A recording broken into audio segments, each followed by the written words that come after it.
बिस्मिल्लाहिर्रहमानिर्रहीम अस्सलाम वालेकुम। द करंट पाकिस्तान के साथ खुश आमदीद। आज हमारे साथ एक बड़े स्पेशल गेस्ट मौजूद हैं चक गुजरात से, सरदार फवाद गुजर साहब। सर अस्सलाम वालेकुम। वालेकुम अस्सलाम। सर हम डेरे के अंदर एंटर हुए हैं और एंटर होते सार ही हमने बड़ी लग्जरी गाड़ियां देखी हैं और यहाँ पे सकाफत का हमें एक अजीम विरसा देखने को मिला है कि यहाँ पे घोड़े और पिजन्स और बुलडॉग्स हमें देखने को मिले हैं। तो सर ये सारा सेटअप आपको कैसे ख्याल आया हाफिजाबाद में लगाने का? हाफसाबाद जी चक गुजरा हमारे 5 गांव हैं। यहाँ के हमारे वालदैन यहाँ पे आके शुरू से यहाँ पे बसे और यहाँ पे जो लोग हैं अपने सारे रिलेटिव्स हैं। यहाँ पे 5 गांव हैं जो सारे सारे गुजर कबीला यहाँ पे आबाद है और सारे ही हम आपस में रिलेटिव्स हैं। तो हमने जो भी सेटअप बनाना था अपने गांव में बनाया ताकि गांव के लोगों को सकाफत का सबसे पहले यहाँ पे कोई एंटरटेनमेंट का कोई भी ऐसा सबब नहीं था कि पंजाब में आपको पता है आजकल जितना लोगों के हालात और जितना इकोनॉमिकल लोग डिस्टर्ब हैं तो उनके पास कोई ऐसा एंटरटेनमेंट का सोर्स नहीं था। तो ये जो घोड़सवारी और ये नेज़ाबाजी और ये बुल डॉग्स की सकाफत ये पंजाब की पुरानी सकाफत है और गांव में विलेजेस में सकाफत के लिए ये इससे बेटर सोर्स कोई नहीं। अच्छा सर, आप मुझे थोड़ा सा बताएंगे कि आपके पास कितने घोड़े हैं और कितने बुलडॉग्स हैं और कितने पिजन्स आपने रखे हुए हैं? जी तादाद तो मुझे एग्जैक्टली पता नहीं है। कोई तकरीबन 25 से 30 घोड़े हैं और इस तरह बुल डॉग्स भी कोई 45 से 50 तक बुल डॉग्स हैं। ब्रीडिंग सेटअप भी है सारा। पिजन्स की भी तादाद कुछ वो तो अनकाउंटेबल है। सरदार फवाद गुजर साहब, एक दफ़ा हम आपका सारा फार्म हाउस विजिट करना चाहेंगे। हम देखना चाहेंगे कि आपके घोड़े, आपके बुलडॉग्स, पिजन्स और शेर भी आपने रखा हुआ है। जी ये एक दफ़ा नहीं जी, ये आपका अपना डेरा है, आपका अपना फार्म है। जब मर्जी आप आए, अभी मैं आपके सामने। अच्छा गुजर साहब, ये चीज़ें आपने आम पब्लिक के लिए भी हाफिजाबाद के लिए खोली हुई हैं या सिर्फ स्पेसिफिक है कि आपके सिर्फ दोस्त ही आ सकते हैं? नहीं, आप पब्लिक के लिए, लेकिन वो स्पेसिफिक डेज होते हैं, हर रोज नहीं दिखा सकते क्योंकि फिर वो उनके रेस्ट का टाइम होता है। तो घोड़े तो चारों साइडों पे। अच्छा, ये वन ऑफ द पार्ट है इसका। साइड पे इस साइड पे आपने शेर रखा हुआ है। लायन का अलग केज है जी, अच्छा, सिस्टम के साथ। तो ये वाइल्ड जानवर है तो ये नहीं, मसला नहीं करता? ये टेम है। अच्छा, आप इसके साथ बेशक खेलें। ये खेलने वाला रिस्क तो मेरा ख्याल है मुश्किल ही हम लेंगे। इस शेर का आपने नाम क्या रखा हुआ है? शेर का नाम है जी ट्रम्प। ये इसके पीछे लॉजिक है कि अच्छा। नाम इसका ट्रम्प क्यों रखा है। एक तो ट्रम्प बहुत ब्रेव है और दूसरा ट्रम्प ने अफगानिस्तान में वार खत्म की थी। वाइल्ड जानवर है? नहीं जी, ट्रम्प की भी अगर आप इंटरव्यू सुने तो वो भी वाइल्ड ही लगता है लेकिन है नहीं है, ट्रम्प वाइल्ड नहीं है। तो अच्छा, और घोड़ों के बारे में थोड़ा सा बताइए। जी ये सारे देसी घोड़े। इस घोड़े का क्या नाम है? जी इसका नाम नसीब है। तो बहुत सारे और भी इस तरह के घोड़े हैं। ये देखिए इस टाइम पे ये प्यार करने वाले जानवर हैं। आप इनसे प्यार करेंगे, ये भी आपसे प्यार करेंगे। और ये सारा सिस्टम डॉग्स के लिए है? बिल्कुल।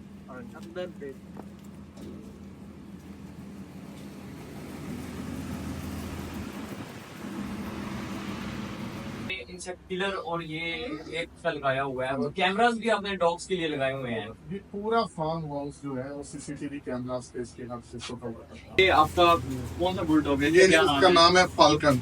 अच्छा, ये फाल्कन है। फाल्कन, ये एक पाकिस्तान आपका बड़ा मशहूर डॉग है अंडरटेकर। वो भी आपको दिखाते हैं। ये इसकी की खुराक बादाम, मक्खन, देसी घी और इनके वॉइस के साथ ये सारे कैमरा हैं। वॉइस के साथ? वॉइस के साथ कैमरा है, वो सारा कुछ हम वहाँ बैठ के भी इनके साथ कम्युनिकेशन भी कर लेते हैं। अच्छा। और उसके अलावा ये इंसेक्ट किलर है। ये पूरे फार्म हाउस में आपको नजर आएगी क्योंकि आपको सबसे मेन चीज हमारे फार्म में नजर आएगी कि साफ सुथरा की कोई ऐसी डॉग्स के लिए ये उनके समर के लिए। टोटल कितने रूम्स हैं? ये टोटल 70 रूम्स हैं। अच्छा, टोटल डॉग्स के लिए 70 रूम्स रखे हुए हैं। आपने 70 डॉग्स तक जाना है? नहीं, क्योंकि आगे ब्रीडिंग हो रही है। अच्छा, तो उसमें फिर आगे जरूरत तो पड़ती आपने है। ब्रीडिंग के लिए हीटर वगैरह सिस्टम उसके वगैरह लिए अच्छा रखा किया हुआ हुआ है, है? ऑलरेडी रखा हुआ है। खाने का ये गुज्जर ग्रुप और ये जमीन पे बैठने वाला ये जी, कल्चर। आपको पहले बताया कि हमने सारा जितना भी कुछ भी हमारे माइंड में या नया कंसेप्ट आता है या कोई भी हम बैठने की जगह बनाते हैं या कोई एंटरटेनमेंट से रिलेटेड चीज होती है, सब कुछ हम यहाँ पे जो लोग हैं गांव के अपने रिलेटिव्स हैं उनके लिए करते हैं। तो यहाँ पे बैठ के आराम से पंचायत सिस्टम या कोई भी उनकी गपशप काटने का इंतजाम यहाँ पे ही होता है। इस टाइम ये डेरा खुला होता है लोगों के लिए, पब्लिक के लिए? ये जी 24 आवर ही चलता है। चक गुजरा मॉडल विलेज का जो आपको नाम दिया है, इसकी यही खूसियत है। आप रात को 3 बजे आए तो सब लोग आपस में बैठे होते हैं। हमारे विलेज में आपको गैस से लेके हर किस्म की डिस्पेंसरी से लेके यहाँ पे फ्री डिस्पेंसरी, फ्री इलाज, स्कूल, हर किस्म की यहाँ पे फैसिलिटी आपको, एम्बुलेंस, सब कुछ मिलेगा यहाँ पे। एम्बुलेंस भी यहाँ पे विलेज की अपनी है? मैं जब था तकरीबन 23 साल का था, तो फर्स्ट टाइम मैंने जो अपना वेलफेयर का काम शुरू किया था, उस वक्त डेरा भी मौजूद नहीं था, तो सबसे पहले मैंने गांव को एम्बुलेंस दी थी। सरदार फवाद गुज्जर साहब, आपने पिजन्स बहुत ज्यादा रखे हुए हैं, मुझे फार्म हाउस के बाहर से नजर आ रहे थे, तो आप हमें वो थोड़ा सा विजिट करवा देंगे? जी बिल्कुल, मैं आपको पिजन्स का सेटअप, वो मेरे असल में छोटे भाई का शौक है, सरदार यासर अली का। अच्छा अच्छा, वो पिजन का सेटअप आपको इसलिए दूर से नजर आता है कि वो लाइटिंग करनी पड़ती है उसमें, ऐसे ही है। इसलिए वो दूर से ही नजर आता है। आए आपको विजिट कराओ। अच्छा, ये सरदार साहब ये क्या हो रहा है? ये जो पिजन्स के लिए ना, जब उनका ऊपर से होते हैं तो उनको अपना घर नजर आता है इधर से। अच्छा, ये कितने पिजन्स हैं आपके पास? ये अनकाउंटेबल है जी, ये छोटे भाई का शौक है, सब उसको ही पता ज्यादा इनके बारे में information। अच्छा सरदार साहब, ये इसकी डिजाइनिंग किसने की है? इतनी खूबसूरत डिजाइनिंग, तो ये नक्शा तो हमें देख के लगता है कि ये किसी यूरोप से नक्शा आया है।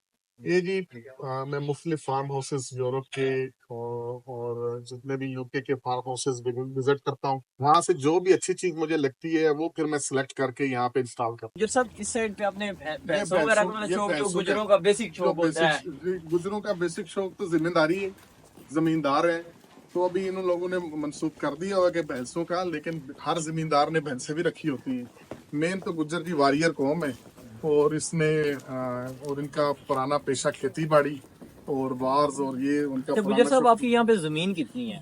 जमीन जी मेरी कम है। यहाँ पे आपको 80-80 मरबे के आसाबाद में भी लोग मिलेंगे, लेकिन आपको इस तरह का सेटअप नहीं कहीं नजर आएगा। गुज्जर साहब, ये इतनी बड़ी बड़ी गाड़ियाँ, ये आपने रैंप रखा हुआ है, ये लेग्जिस रखी हुई है, शेल्बी रखा हुआ है, तो आपकी सबसे फेवरेट गाड़ी कौन सी है? मेरी जी सबसे फेवरेट गाड़ी लैम्बोर्गिनी है, और वो भी पाकिस्तान में लेके आने का प्लान है या नहीं? मैटाडोर। यहाँ पे वो, क्योंकि उसके सस्पेंशन का मसला है, यहाँ पे रोड्स के ऊपर वो नहीं आप ड्राइव कर सकते। अच्छा, ये जो सर आपने चक गुजरा के अंदर सिस्टम अपना डेरा बनाया हुआ है, आपने रिहाइश भी चक गुजरा में रखी है या वो आपने लाहौर में रखी हुई है? जी रिहाइश हमारी लाहौर में, लेकिन मैं तो ओवरसीज होता हूँ, हम तो ओवरसीज पाकिस्तानी हैं।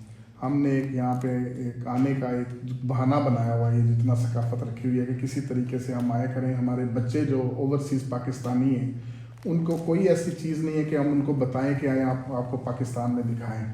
तो हमने ये हॉर्सेस वगैरह, ये एनिमल्स या इस तरह इसलिए रखे हैं कि उनको हम बताते हैं हर साल जितने भी ओवरसीज पाकिस्तानी हैं कि आए, हम आपको वहाँ पे एक अच्छा सा शौक देखने को मिलेगा। अच्छा सर, आपका लाइफस्टाइल बड़ा लग्जरी है। हमें आपके प्रोफाइल देख के पता लगता है कि आपने वहाँ पे लंदन के अंदर भी बड़ी लग्जरी गाड़ियाँ रखी हुई हैं, लैम्बोर्गिनी रखी हुई है। वहाँ के आप कल्चर को बड़ी जल्दी अडॉप्ट करते हैं, और जब आप पाकिस्तान आते हैं तो ये शलवार कमीज, वेस्ट कोट और यहाँ की बिल्कुल सकाफत के साथ जुड़ जाते हैं। तो इसके पीछे क्या राज है? जी कहते हैं ना, जैसा देश वैसा भेस। तो लंदन में वहाँ की जितने भी वहाँ के अपने दोस्त अहबाब हैं सारे, उनका यही शौक होता है कि जी आपने अच्छी गाड़ी रखनी है। वैसे भी सुन्नत में है कि आप अच्छी सवारी अच्छा, रखें। आपकी गाड़ी का एक नंबर है आई लव यू, जो जी। आपने वहाँ पे लंदन में जी। रखी हुई है, जी। और हमें वहाँ पे आप वहाँ के स्टार्स के साथ घूमते हैं। जी जी। तो ये आई लव यू गाड़ी के नंबर के पीछे कोई राज था? ये तो वहाँ के प्रिंस ने भी नहीं नंबर रखा हुआ। जी जी। आई लव यू जी, हम सबसे प्यार करने वाले लोग हैं, छोटे से बड़े से, ह्यूमन बींग्स जितने भी हैं, इवन के एनिमल से भी हम प्यार करने वाले लोग हैं। तो इसलिए मुझे खुद नंबर ये पसंद था। सो ये आई लव यू, ये लव फॉर ऑल है, ये किसी एक के लिए स्पेसिफिक नहीं है। अच्छा, आप लंदन में पढ़ने गए थे या फिर वैसे किसी बिजनेस के सिलसिले में गए थे? बेसिकली मैं हांगकांग में 22 इयर्स लाइफ हांगकांग में गुजरी। I was one of the biggest importer of cell phones in Pakistan. 2002 से लेके 2015 तक मैं बड़ा इंपोर्टर रहा हूँ सेल फोन्स के लिए। सेल फोन्स के लिहाज से बहुत सारे लोग जो सेल फोन्स का बिजनेस करते हैं, पुराने जितने भी लोग हैं आपको लाहौर में, कराची में, वो सब मुझसे वाकिफ़ हैं। इंटरनेशनली भी मेरे यूएसए से और जो यूरोप से जितने भी सेल फोन का बिजनेस करने वाले हैं वो मुझे अच्छी तरह जानते हैं। अच्छा सर, मुझे आप अपनी फेवरेट गाड़ी के बारे में बताएं, अपने बेहतरीन कपड़ों के बारे में बताएं। आप कौन सा ब्रांड सबसे ज़्यादा पसंद करते हैं? गाड़ी चलाने में कौन सी ज़्यादा? वहाँ पे तो हमें लैम्बोर्गिनी को देखने को मिलती है, यहाँ पे भी अभी मैं बाहर आया, मुझे रैंप नज़र आया है, लेक्सिस नज़र आई है, तो और शेल्बी नज़र आया है। तो ये सर इतना पैसा कहाँ से आपने ले आए हैं? जी हम हार्ड वर्क करते हैं। मैं यहाँ से, मेरी स्टडी पाकिस्तान से है और मैंने बहुत हार्ड वर्क करके पूरे वहाँ पे हांगकांग में तकरीबन मैंने 15 इयर्स सेलफोन का बिज़नेस किया। उसके बाद रेस्टोरेंट्स का बिज़नेस है हमारा, उसके बाद प्रॉपर्टी का बिज़नेस है। तो वहाँ से भी पैसा जनरेट होता है। वहाँ का पैसा जब यहाँ पे आके मल्टीप्लाई होता है, सपोज आपका पाउंड या हांगकांग मल्टीप्लाई होता है, तो फिर हमें यहाँ पे उसका ज़्यादा एंजॉय करते हैं उसको। तो सर ये आपके डेरे का कितना खर्चा है? ये जाहिर बात है, इतने ज़्यादा जानवर आपने रखे हुए हैं, इतने लोग हैं डेरे पे, तो इन सब का एक्सपेंस कितना होता है? अगर इनका एक्सपेंस काउंट करने लग जाए, इसके एक्सपेंस के बारे में अगर हम सोचना शुरू कर दें, तो फिर ये शौक नहीं हो सकता। फिर ये कोई भी बंदा शौक नहीं कर सकता। अच्छा सर, मैं ना आपके ना एक विलेज से रिलेटेड एक बड़ी इंटरेस्टिंग चीज बताना भी चाहूंगा और पूछना भी चाहूंगा कि आप चक गुजरा को एक मॉडल विलेज बना रहे हैं, कि चक गुजरा को क्राइम फ्री बनाना चाह रहे हैं। और मुझे पता लगा है कि आप यतीमों की शादियां करवाते हैं, ऑर्फन्स की, और गरीब बंदों के ऊपर बड़ा हाथ रखते हैं। और इवन कि आपने एक बहुत बड़ा इनिशिएटिव लिया हुआ है कि आपके पूरे गाँव के अंदर कोई बंदा भूखा नहीं सोएगा। किसी को भी खाने की, राशन पानी की जरूरत है तो वो आपसे लेगा। तो ये आपके ज़हन में कैसे मॉडल विलेज बनाने का आइडिया आया? देखिए जी, मॉडल विलेज बनाने का आइडिया तो बहुत पहले से है। ये मॉडल विलेज बनाना नहीं चाह रहे, ये ऑलरेडी मॉडल विलेजेस हैं। ऑलरेडी चक गुजरा के 5 जो विलेजेस हैं यहाँ पे, छोटे बड़े मिला के ये मॉडल विलेजेस हैं। यहाँ पे बहुत सारे लोग पहले से ही साहिब हैसियत है। तो ये नहीं ऐसा कोई कि सिर्फ वो मेरे पास आएंगे या उनको कोई ज़रूरत पड़ेगी। हम लोगों ने एक कमेटी बनाई हुई है। मैंने 22 बंदों की एक कमेटी बनाई है जो यहाँ के सारे मामला देखती है। किसी बच्चे को एजुकेशन की प्रॉब्लम हो, किसी बच्चे को कोई भी किसी किस्म के ऑर्फन्स हों या कुछ भी बेवा औरतें हों, तो हम उसको आपस में इंटरनली सॉल्व कर लेते हैं। अच्छा गुजर साहब, मुझे अपनी सक्सेस स्टोरी से रिलेटेड थोड़ी सी बात बताएं कि आपने जीरो से शुरू किया या आपके वालिदैन जागीरदार थे या उन्हें भी ये शौक थे? अच्छा, ये भी इसके ऊपर भी बहुत सारे लोग कहते हैं कि सेल्फ मेड मैंने किया तो खुद ही सारा कुछ, मैंने इंडिपेंडेंटली सारा कुछ, जितनी एम्पायर क्रिएट की मैंने सेल्फ मेड ही हूँ। लेकिन इसके पीछे मैं अपने वालिदैन का किरदार, उसके बगैर ये कुछ नहीं हो सकता। ये एक लंबी स्टोरी, उन्होंने हार्ड वर्क करके हमें पढ़ाया। मैंने पंजाब यूनिवर्सिटी से मास्टर्स किया, यहाँ से पढ़ के गए। एजुकेशन बहुत इंपॉर्टेंट है, तो उनका हार्ड वर्क अंदर, उसको मैं अगर इस वक्त इग्नोर करूँ कि मैंने ही सब कुछ किया, ऐसे नहीं है। अगर वो मेरी एजुकेशन ना होती तो मैं आज शायद इस मुकाम पे ना होता। तो ये बाकी मैंने बिजनेस खुद ही वहाँ पे सेटअप किया। उनकी दुआएं, उनकी ब्लेसिंग्स, यहाँ पे जितने लोग ऑर्फन्स हैं, जितने मेरे रिलेटिव्स हैं, इनकी ब्लेसिंग्स साथ में शामिल हैं, तो फिर होता है। तो इंसान अकेला कुछ भी नहीं होता, ब्लेसिंग्स बड़ी ज़रूरी है लाइफ में। गुजर साहब, जैसे ही आपकी व्यूअरशिप ज़्यादा होती है, लोग आपकी वीडियोस पोस्ट करते हैं, उनकी वीडियोस मिलियंस में जाती हैं, तो आप भी सोशल मीडिया को यूज़ करते हैं कि आप सोशल मीडिया को यूज़ नहीं करते? बिजनेसमैन को सोशल मीडिया यूज़ करने का टाइम ही नहीं है। सोशल मीडिया खुद एक प्रॉपर जॉब है, खुद एक प्रॉपर बिजनेस है सोशल मीडिया। जो लोग सोशल मीडिया यूज़ करते हैं उनका ये बिजनेस भी है साथ में। तो हम बिजनेसमैन हैं, हम अपने बाकी कंपनीज को टाइम नहीं दे सकते अगर हम सोशल मीडिया यूज। अच्छा, लेकिन मुझे एक रिसेंटली देखने को मिला, कल जफर ज़ुफ़ारी साहब आए हुए थे, फरक खोखर साहब यहाँ पे चक्कर लगा रहे हैं, तो सारे जो सोशल मीडिया के बड़े स्टार्स हैं वो आपके पास विजिट करते हैं और आप खुद सोशल मीडिया भी यूज़ नहीं करते। तो ये क्या आपका प्रॉपर प्लान है कि मतलब मैंने सोशल मीडिया से दूर रह के बिजनेस की तरफ तवज्जो देनी है? जी बिल्कुल, ये मेरा प्लान है। मैं सोशल मीडिया पे मेरा कोई सोर्स ऑफ, मैं उसको इनकम नहीं बनाना चाहता हूँ। सोशल मीडिया अगर आप उसको अच्छे तरीके से यूज़ करें तो बहुत अच्छा प्लेटफॉर्म है। सोशल मीडिया के जितने वो मेरे दोस्त अहबाब हैं, वो मेरे पुराने दोस्त अहबाब हैं सारे, ज़फ़र सपारी और वो बाई नेचर उन कितने अच्छे लोग हैं। लोग उनको सोशल मीडिया की हद तक जानते हैं, हम पर्सनली जानते हैं उनको, फ़र्क खोखर को भी, कि उसकी जो खिदमात हैं गरीब लोगों के लिए या दूसरे लोगों के लिए, वो सारे बहुत सारे लोगों को पता भी है सोशल मीडिया के हवाले से। लेकिन हमें कहीं ऐसे मामलात पता हैं जिसकी वजह से वो शायद ना बताना चाहते हो सोशल मीडिया पे। ज़फ़र सपारी साहब से भी लोगों मुलाकात नहीं हुई, लेकिन जो लोग उनसे मिलते हैं तो अगर उनकी आप पर्सनल लाइफ देखें या उनकी बातचीत देखें या उनका लोगों के साथ इखलाक और प्यार मोहब्बत देखें तो उनसे मुतासर हो जाते हैं। इसी तरह क्योंकि हमारे गोल्स सेम है, हमने लोगों की वेलफेयर करनी है, तो उस गोल सेम होने की वजह से भी बंदे की एक दूसरे की जब नेचर मिलती है तो आपस में दोस्ती भी वैसी मजबूत होती है। गुजर साहब, आपको सियासत का भी शौक है कि नहीं शौक? अक्सर सियासी लोग यहाँ पे हमें आपके डेरे पे देखने को मिलते हैं, क्या आप कोई सियासत में एंट्री मार चक्कर में तो नहीं? नहीं जी, सियासत में बिल्कुल शौक नहीं। पाकिस्तान की पॉलिटिक्स में आने का बिल्कुल शौक़ नहीं है। उसकी रीज़न है कि मेरे 5 गांव हैं, ये सब लोग मेरे साथ प्यार मोहब्बत करते हैं। इसमें मुख्तलिफ लोग किसी के साथ रिलेटेड हैं, कोई किसी के साथ रिलेटेड है, तो मैं किसी एक पार्टी के साथ नहीं जा सकता। मुझे इन सबको इकट्ठा रखने के लिए मैं इनके सब के साथ हूँ, और मेरा अपना कोई किसी सियासी के साथ इल्हाक अच्छा नहीं। गुजर साहब, एक मुझे बड़ी अच्छी चीज़ सुनने को मिली कि आप लोगों की शादियां करवाते हैं, जो गरीब लोग हैं उनकी शादियां करवाते हैं। तो इसका क्या तरीकाकार है, क्या प्रोसीजर है? कि यहाँ सिर्फ आप ये लिमिटेड अपने गांव जो चक गुजरा जिसे आप मॉडल विलेज बना चुके हैं तकरीबन, तो इसी के अंदर आप ये सिर्फ सारा कुछ करते हैं? देखिए जी, सबसे पहले तो आपके रिलेटिव्स का हक है, ये हमारे शरीयत में भी है, हमारे मज़हब में भी है कि सबसे पहले अपने रिलेटिव्स को अगर आप अपने घर में आपके मसाइल हों, रिलेटिव्स की प्रॉब्लम सॉल्व ना करें, और ये एक अच्छा मैकेनिज़्म भी है। अगर हर जो आदमी साहिब हैसियत है अपने अपने रिश्तेदारों में, अपने रिलेटिव्स में वो पहले करेगा, तो ये सारा सिस्टम भी ईजी रहता है। वैसे भी ओवरऑल हम कोशिश करते हैं कि बाहर के लोग भी जो आते हैं, जो इस चीज़ के काबिल हैं कि या उनको ज़रूरतमंद है, उनकी बिल्कुल ये सारे जो एक्सपेंस होते हैं ये आप अपनी अकेली जेब से करते हैं या लोगों की साथ हेल्प लेते हैं जो आपकी तरह कारोबारी या अमीर पहली लोग? तो बात है, ये आपने अभी गांव से ये सारी चीज़ें सोर्स कर ली हैं कि ये हम ऐसे करते हैं। आज तक मैंने ये किसी को बताया नहीं, ना किसी सोशल मीडिया पे, ना वैसे पर्सनली किसी को हम ये बताते नहीं। दूसरी बात ये है कि ये मैं सारा कुछ अपने बिहाफ पे करता हूँ। बहुत सारे लोग इस तरह करते हैं, फंड रेजिंग करते हैं या बाहर से दूसरे लोगों से मदद करते हैं, NGOs बनाई हुई हैं वहाँ से करते हैं। वो भी एक अच्छा तरीका है, वो भी नेकी का काम कर रहे हैं, लेकिन मैं कोशिश करता हूँ कि मेरे अपनी ज़कात में से या अपने जो अपनी इनकम है उसके अंदर से करूँ।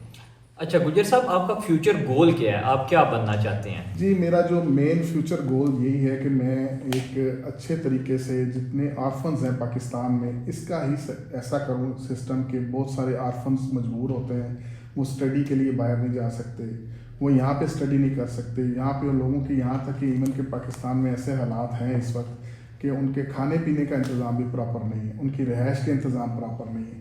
तो मेरे फ्यूचर गोल और मेरा आने का मकसद यहाँ गांव में, यहाँ पे एक बहाना, ये जो शौक शिकार और सकाफत से रिलेटेड हम लोग काम करते हैं, इसका मेन रीज़न ही ये है कि हम यहाँ पे आएंगे, लोगों के मसाइल देखेंगे, उसके बाद ही हमें पता चलेगा। कुछ लोग यहाँ पे 20-20 साल आते ही नहीं पाकिस्तान में, तो उनको यहाँ की प्रॉब्लम्स कैसे पता चलेंगी।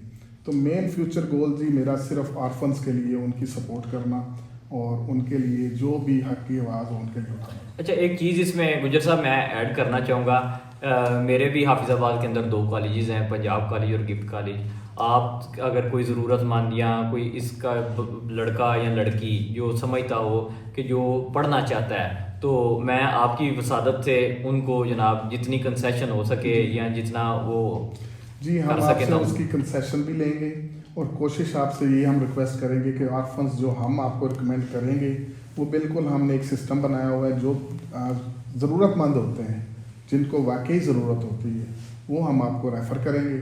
और अगर आप जितना कर सकेंगे ठीक है, बाकी हम खुद सपोर्ट करेंगे आपके पंजाब। और ये आपको हम अप्रिशिएट करते हैं जी, आप इतनी यंग एज में आप आए और आपने इतना कुछ, इतनी बड़ी ऑफ़र कर दी हमें, ये हम आपके लिए बड़े मशहूर हैं जी सर। इंशाल्लाह हम भी आपका साथ, ये नेकी काम में हम भी आपको हर अगली साल में इन चीज़ों में नज़र आएंगे जी। बहुत शुक्रिया।